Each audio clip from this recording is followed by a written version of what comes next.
So far, we tested every single visible feature within this website and we clicked on every single visible button. And as a result, we discovered a lot of bugs and vulnerabilities. We also discovered bugs and vulnerabilities in hidden features and in hidden code, and we were able to do that by relying on the filter functionality in here. So we went to the target, we went to the filter, and based on some clues that we saw on the website, we searched for certain parameters, such as the F parameter in here, because we got a clue for it while we were testing one of the pages, while we were testing the menu page. And as a result, we discovered other values that we can send to this parameter, such as the value that we sent in here to generate credentials, which allowed us to get the credentials. And then we logged into the admin, and then we were able to test even more features. I'm saying all of this because I'm trying to tell you that testing every single visible feature and pressing every single button is not enough to properly cover the web application. Because as you can see, we were able to discover bugs and vulnerabilities in hidden code and in hidden features. Therefore, usually at the end of the pen test or the bug hunt, I would dedicate some time and put some effort into trying to discover hidden features and hidden parameters and then test them and hopefully discover more bugs and vulnerabilities. So in this lecture, I'm going to show you how to use regular expressions in order to find more endpoints in this website that we were not able to find by simply clicking on the buttons, so that hopefully we can discover bugs and vulnerabilities in these endpoints. We're going to do this using regular expressions, like I said, and basically using regular expressions, we can tell Burp to search for specific patterns within all of the files that it has intercepted. So within all of the JavaScript and within all of the application files that were exchanged between the browser and the web server.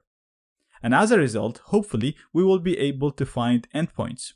Now, regular expressions are used all over the industry, not even in cybersecurity only. It's used in programming and it's used in so many other applications because they're very powerful because they allow us to specify a pattern and then get the program to match a string based on that.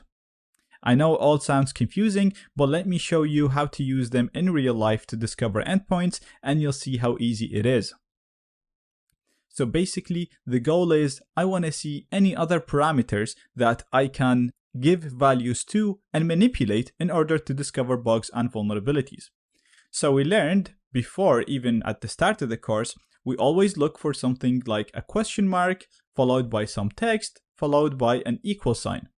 So what I want to do basically, I want to tell Burp to find any sequence of characters that matches this pattern. I want a question mark followed by some text in here. So let's just say XXXXX and followed by an equal sign. I want it to search all of the files that it intercepted in the target website. And if it finds any of them, I want it to show it to me so that I can test these parameters for more bugs and vulnerabilities. And we can do that very easily using regular expressions. So first of all, I'm just going to show you, we're going to go to the target, we're going to click on the filter, and we're going to enable the Regex text box in here. So we're telling Burp, I'm not going to search for a normal text, I'm going to search for Regex. And like I said, we want it to start with a question mark. So we're going to put a question mark. And then we want to match as many characters as possible, followed by an equal sign.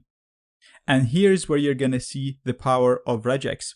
We're going to tell Burp to match as many characters as possible between a question mark and between an equal sign by basically saying dot star.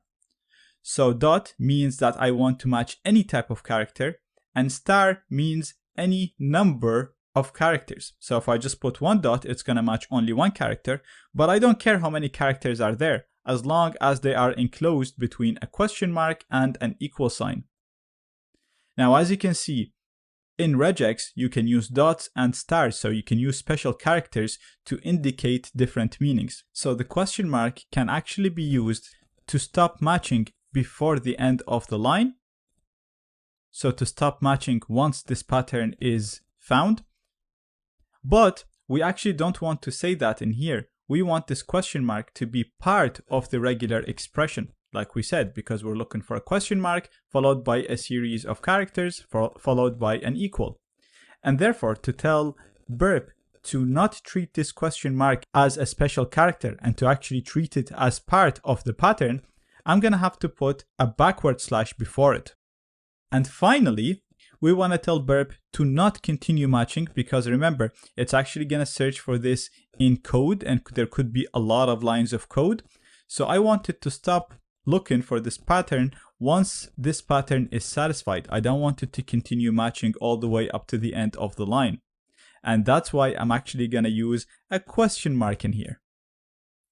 So basically, just to make this simpler, we're using a dot star to say I want to search for any sequence of characters, for any pattern that matches this, as long as it starts with a question mark and ends with an equal sign, which is exactly what we want when we are looking for parameters that we can manipulate to discover bugs.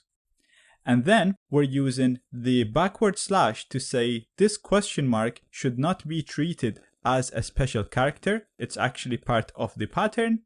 And we're actually using a special character as a question mark in here to say that I want to stop as soon as this pattern is discovered. I don't want you to continue matching the whole line that contains this pattern. Then you can modify the settings in here if you want to match any other files like CSS files, styling files, and so on. But I'm happy with what I have in here. And once you're happy, we're going to click on apply. And perfect, that should have filtered what I'm looking for. So as you can see, we have all of the files that contain what I'm looking for right now. And if I click on any of them, we have the request and the response, and we can actually use the same regex to search for parameters within the request and the response. So at this stage, I would actually go through these one by one. So you can already see the generate credentials, you can already see the admin. If we go to the profile, for example, and search for the same pattern, you can see we're only matching the pattern that we're looking for. So we're only matching a question mark followed by something followed by an equal. But these are at Google API, so it's outside of the scope. It's not actually part of my target. So we're going to be skipping these because they're outside of our scope. And then eventually you're actually going to get to some interesting stuff. So we actually tested this before, the ID parameter, and it was actually vulnerable to an IDOR. And then if you continue, you might even find more interesting stuff, but there isn't in this file. So at this stage, I would actually go ahead and move on to the next file and analyze what's in it. Now, I'm not going to waste your time going through all of them because we've actually tested a lot of these. So for example, you have the Act login in here that we discovered an XSS in it as well. But I'm going to go straight to the menu because this page actually contains a parameter that we have not tested. So again, looking in the response, we're going to click on next, and we have some stuff that is outside of our scope. So I'm going to just skip them. Right here, we're matching a pattern where we have a class. So this is just normal HTML markup. It's nothing to test for us. So we're looking for parameters and values. So that's why we're skipping these. And perfect. Right here, we have an actual parameter that we have not tested yet. So this parameter is in the book.php page, and the parameter name is promo code. And currently, as default, it is taking a value of UK only, but obviously, as usual, we're going to be manipulating this to test for all of the bugs and vulnerabilities that we learned so far. And we're going to do that in the next lecture, because the point of this lecture was actually to introduce you to regular expressions and how to use them within burp to discover hidden parameters and hidden endpoints.